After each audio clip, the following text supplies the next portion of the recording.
Good morning, everyone, and welcome to Black and Nerdy Tabletop. I'm your host, Zephonix, and today we're doing something that I thought we started, but we actually didn't do, but now we're going to start it right now, and that's called the Archetype series. This is where I go ahead and talk about each individual archetypes, how good they are, how bad they are, and I go ahead and rate not only the archetype in a whole, but each individual skill that you can get. Now, don't forget to rate, comment, subscribe if you like this kind of content here for Pathfinder 2E, and we can go ahead and get started. So before I get started, I do want to bring up two things actually. Number one, if you don't know what an archetype is, go ahead and take a look at my video here. I actually put the card up if I can remember to do it, where you can go ahead and take a look at my overview of archetypes, which allows you to go ahead and get more understanding, albeit it's a broad stroke of explanation. But it does the job, pretty well. So take a look at that first. But long story short, archetypes can go ahead and give you more flexibility and more creativity within your character in Pathfinder. So the other thing is, remember how I rate my skills and all that. So I rate it as thus. If it's platinum, it means it's a must get. You need to go and pick this up. This is absolutely incredible. Gold means that it's pretty good. You probably should give it some highly thought on picking it up. After all, you can't go wrong with it. Silver means that you can keep it, you can leave it. It doesn't matter. It won't hurt you at the end of the day. You probably won't even remember its name.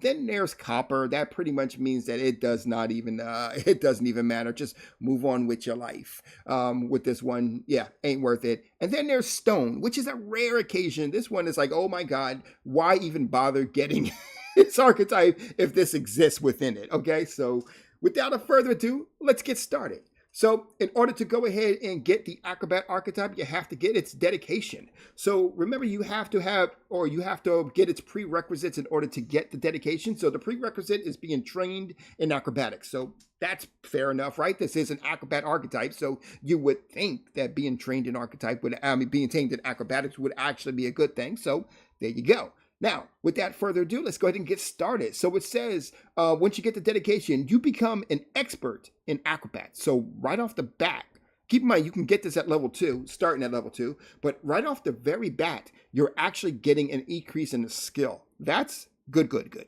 Okay? So already this skill is platinum at this point.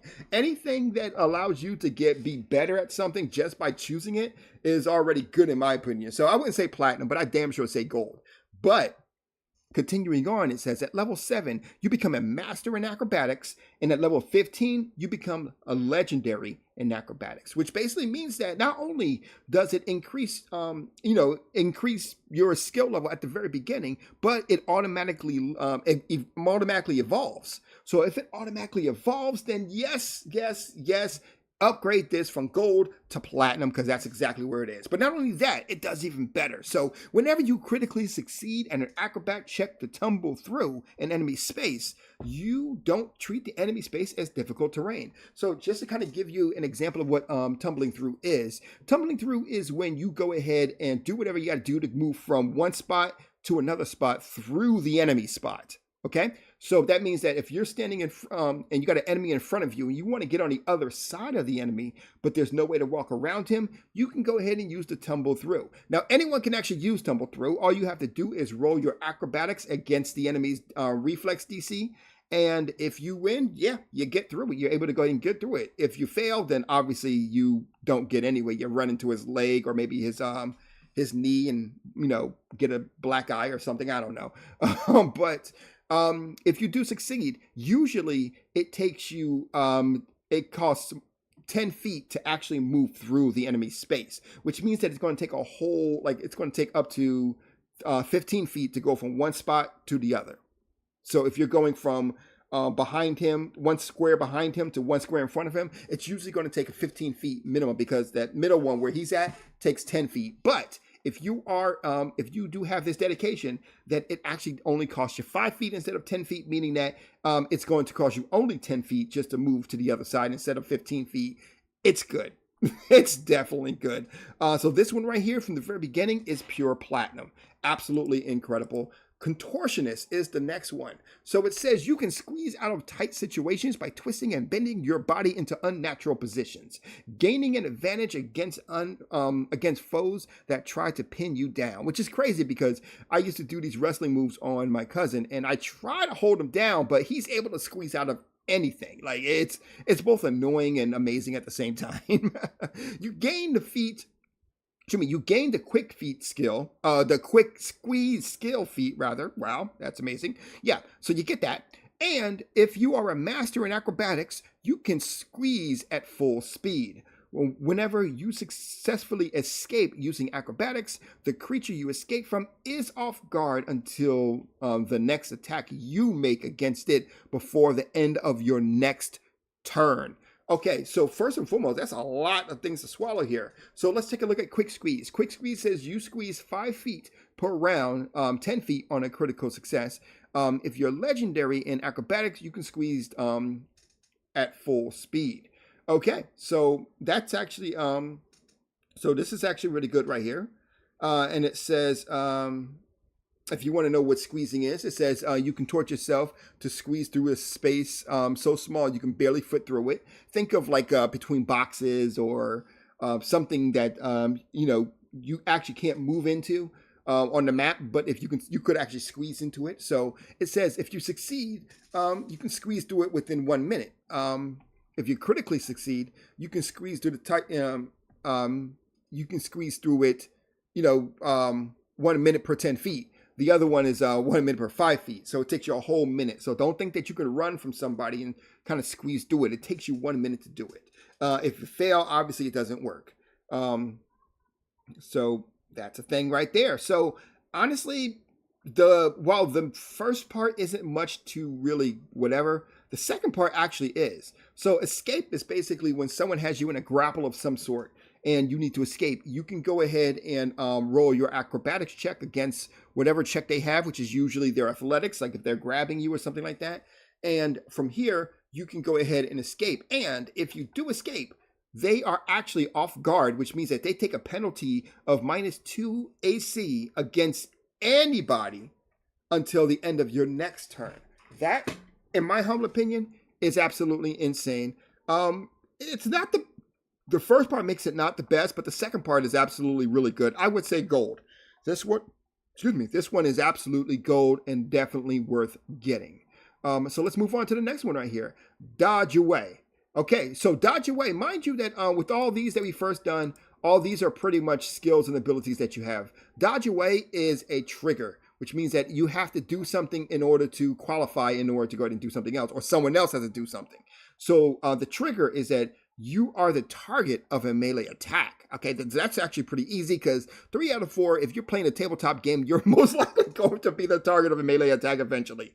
Now, requirements is that you are aware of the attack and aren't off guard. So, okay, fair enough. As long as you, your character functions where he can, see the attack, or it's not like a surprise attack, or as long as you are not off guard, you qualify for this. So when you do this, it says, you use your acrobatic prowess to evade an attack, using momentum to keep yourself moving if you choose. You gain a +1 circumstance bonus to AC against the triggering attack. If the attack misses you, you can step after the strike. If you are a master at acrobatics, you can move 10 instead of 5. Okay, so that's actually really good. That means that if someone tries to attack you and you see it coming, you can go ahead and say, if you know it's about to hit you, you can be like, I want a +1 to my AC. So this is really good. It means that you can go ahead and get a +1 to AC. So imagine it's 15, now it's 16. So maybe that 1 point might actually help you get it. Now, when that happens, let's say it does miss you after all, that 1 point does help you, you can actually go ahead and step, meaning that you can move in any direction that you want. After the enemy strikes after you. So if he hits you if it strikes after you and he misses you, you can go ahead and step one direction, 5 feet, 1 square, if you will, in any direction, or 10 squares if you are a master at acrobatics, which you will automatically be at level 7. Then you get this at level 6. So this one is actually pretty good. It's not great, but it's actually pretty good. It's a circumstance bonus, so I don't think this works, if I'm being honest with you, with other circumstance bonuses. But this will be really good because it'll allow you to go ahead and kind of keep moving around the battlefield or whatnot. So, and plus, getting a one AC is actually can be actually really good. Not like sometimes you'll get hit regardless, but like I said, a lot of times you want to dodge critical hits. So, if for example your AC is 15 and they roll a 25, which means that they're going to critically hit you, which means doing double damage, you can go ahead and say, I want to use Dodge Away, and Dodge Away will stop them from getting that critical hit. That's not a bad thing. Not a bad thing at all. So while I can't give it, I would say silver. It's definitely not bad. It doesn't give you an edge, but it's not bad either. I do like it. Graceful Leaper. Once again, all of these, for the record, have been in the Player Core 2 rulebook. So far, so good. Graceful Leaper. By this time, you have to be a master in acrobatics, which for the record, you will be at this point. You're level 7. So remember, the original Acrobat dedication stated that at level 7 you'll become a master at it. So yep, you're already a master. So and keep in mind, every training thing that you get, every training skill that you increase to, trained, master, was it trained, master? No, trained, expert, master, and legendary. So that basically means that every time you get an increase, you actually get +2 to your skill bonus. So an expert gets, an acrobat gets a +4 because he's expert. Once he reaches level 7, he gets a +6. Once he reaches 15, +8. So remember that. But anyway, Graceful Leaper, it says mass and muscle are meaningless when you propel yourself through the air. Only grace and balance matters. You can roll a acrobatic check instead of an athletics check when you're making a high jump or a long jump. So this is not a bad thing either. Pretty much meaning that two things that usually require you to actually use an athletics check, you can now use an acrobatics check. It's not a bad thing per se. I would rate it probably silver again, and that's because it's not bad. It's just situational. And I say that because I don't for the Pathfinder games that I play, hell, for the D&D games that I played, jumping is something I rarely do. Now I actually do it in my games. I will have you jump over chasms and stuff like that, but I would say silver until you need it. And then when you got it, it's like more gold. But yeah, silver it is. Show off. So this one is actually in the Lost Omens Firebrand book. So just letting you know, but it says, keep in mind, it says, I'm looking here, and it doesn't have the trigger button, but it does say trigger, but it doesn't say, requirements. So let's read what it says. It says you succeed at an acrobat. The trigger is you succeed at an acrobat or athletics check deemed suitably challenging and meaningful by the DM. Okay. So it says, as for tradition with many firebrands, you call the shot and look to impress with an extra bit of panache or a great stunt. Attempting the triggering check again using the second result.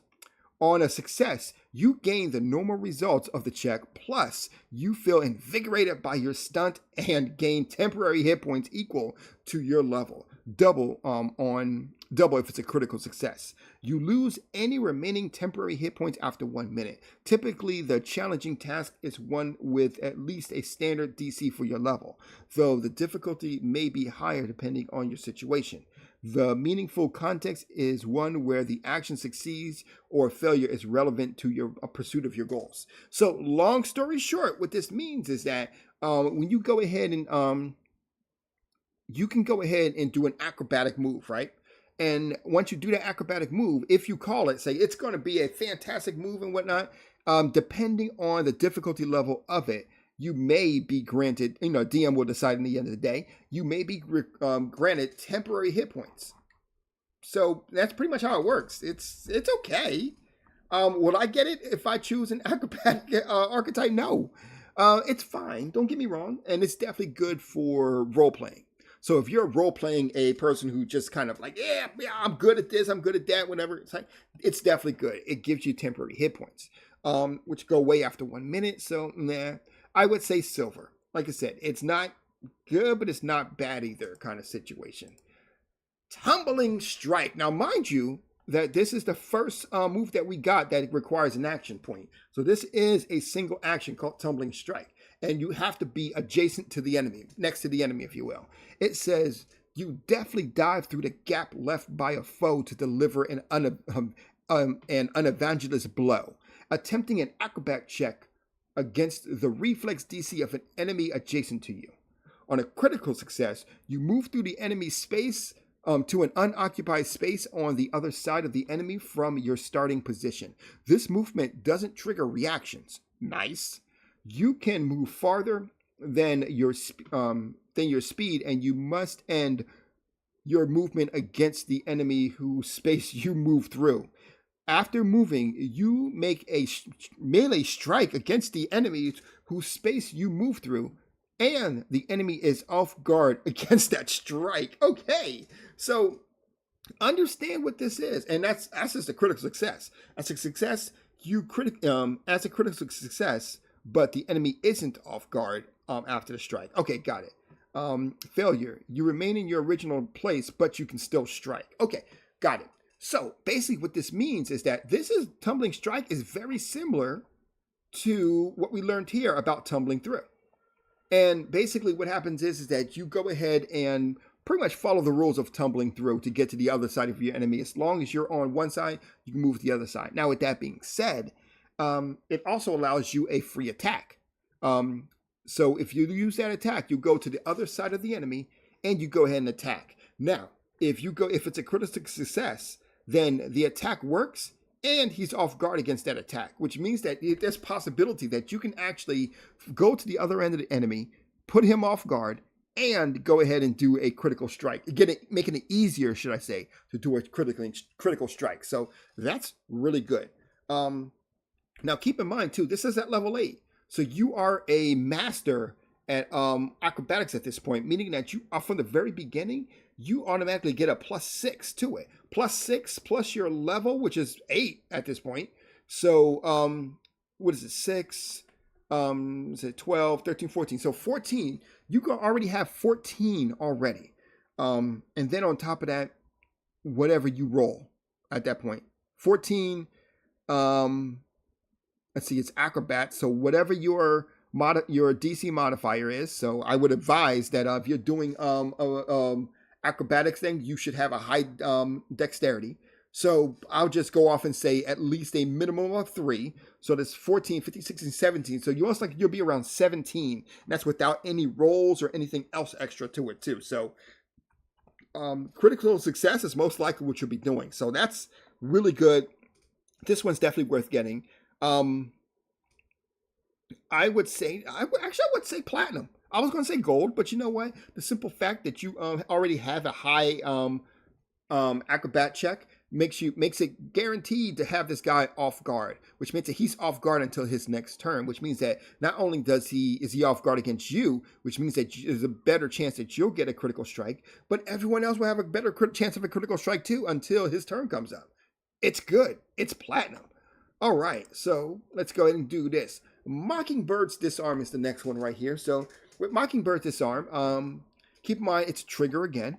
This one you actually get from the Lost Omens Firebrand. So once again, pick up that book if you want this one. So Mockingbird's Disarm. It says it's a trigger, and it says you can only do it once per minute. And the trigger is that you succeed at a check to tumble through or use Tumbling Strike as your move through the enemy space. Okay, so this is actually interesting.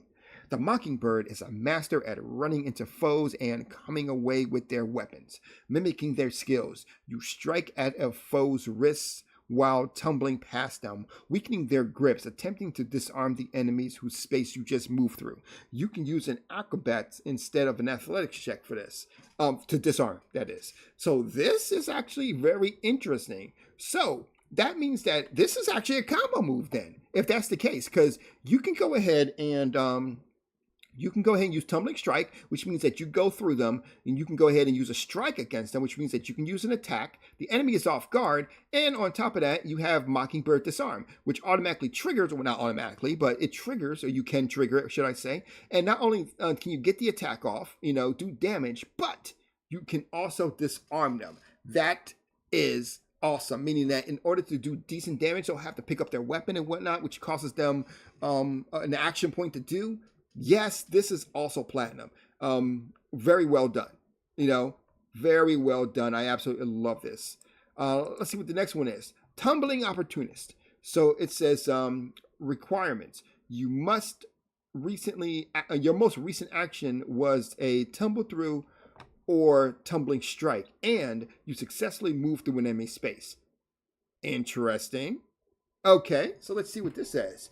You use a burst of stamina to perform a breathtaking feat of acrobatics as you speed through an foe's space, leaving your foe lying flat on their back. You attempt to trip the enemy whose space you move through. You can use an acrobatics instead of an athletics check for this. This is really good. So basically what it means that when you go ahead and do that, you go through, instead of using a Mockingbird Disarm, you can use Tumbling Strike still, or you can still use Tumble Through, but instead of disarming them, you can go ahead and trip them and have them lying on the ground. That's insane. This is pretty good, which means that they would have to pick themselves up. Wait, hold on. Your most recent action was to tumble through or to strike. Not your most recent, because this is a trigger. This is a reaction. So this right here is an action. Basically, what this means that all three of these, Tumbling Strike, Mockingbird Disarm, and Tumbling Opportunist, can be used against one enemy. Platinum it is. That basically means that you can use this to go ahead and jump over and attack the enemy, right? Knocking him, doing possible critical damage, but still doing damage nonetheless, making him off guard against your attack. Now you can go ahead and use the trigger, means that because you did succeed at a tumble through or a tumbling strike, and you can go ahead and disarm the enemy. So yeah, now he doesn't have his weapon in his hand. Now Tumbling Opportunist is also one where it can go ahead and once you use your most recent action was to tumble through or tumbling strike, means that you can go ahead and trip them and make them fall on their face or backside or wherever you want them to fall. It's all the same. What it does is also the same, is that not only will he have to use one action to stand up, one action and another action to pick up his weapon, meaning that he only has one action left in his actual repertoire right now on his thing. That is amazing. Platinum, platinum, platinum, hell, double platinum, double platinum, double platinum. Let's do it that way. That's absolutely amazing. Last but not least, 13, at level 13, the original one was level 10, but level 13, this one actually is from the Firebrands one as well. You get Quick Spring. So you must be a master at acrobatics, which once again you will be. It says Ishi Bunji is a skilled tumbler, and learning his techniques allow you to push yourself off a foe and propel yourself across the battlefield faster. If you succeed at an acrobatics check to tumble through an enemy space, you can stride against as a free action to complete your current movement. So keep in mind, that means that you might be able to. It basically based on the GM's decision. But I wouldn't have a problem with this. But basically, this kind of works in conjunction with everything else. So once again, Tumbling Strike allows you to go ahead and move through the enemy space, maybe do a flip over him and go ahead and do an attack as you're coming down. A nice quick strike, knocking him off guard if you hit him in a critical attack. But then you can go ahead, while you're heading down, you can go ahead and attack his wrist, knocking his longsword from his hand, and then grab him on the way down and knock and slam him on the way on his face straight to the ground, and him bringing his body towards the ground before your body even hits the ground. And then on top of that, once it's the ground, you can use his body to spring yourself away, basically striding, which means that moving at full movement anywhere that you want. So you can just move as if it's just moving. So that is incredible. Double platinum for this. This basically means that you can go in, attack, do this quick thing right here, and then get out of dodge without nobody even knowing who the wiser is, and still the guy is away from you, which means that now that remember that one action point the enemy had left. Well, if he wants to attack you, the only thing he could do at that point is stand up, pick up his weapon, and just walk to you and just ask for another butt whooping. I love it. I love it. It's absolutely insane. And that's all the moves here for the Archetype acrobatics. I absolutely love this. I didn't think it was going to be that good, if I'm being super honest with you. But now that I've actually gotten to read through all of it, I'm very impressed about how good this particular this is. So imagine you playing an acrobat, maybe a wizard who is also very acrobatic, or a warrior who is very acrobatic. I've got to say, going down to, what is it, tumbling away? Warriors are known for having a lot of they can go ahead and attack, like they're good for their critical hits is what I'm trying to say. So imagine being a warrior and having a bonus in both attacks and early bonus rather in both strikes as well as acrobatics. You can use this move right here. Once you strike them, better chance that you'll be doing a critical. Absolutely loving it. What are you guys' thoughts on Acrobat? Personally, I give it a platinum. It's definitely a really good move here, really good archetype. And the funny thing is that when you actually look at it, like you wouldn't think it'd be so good, but it is. Let me know what you guys think. Comment section below. You guys have a good night.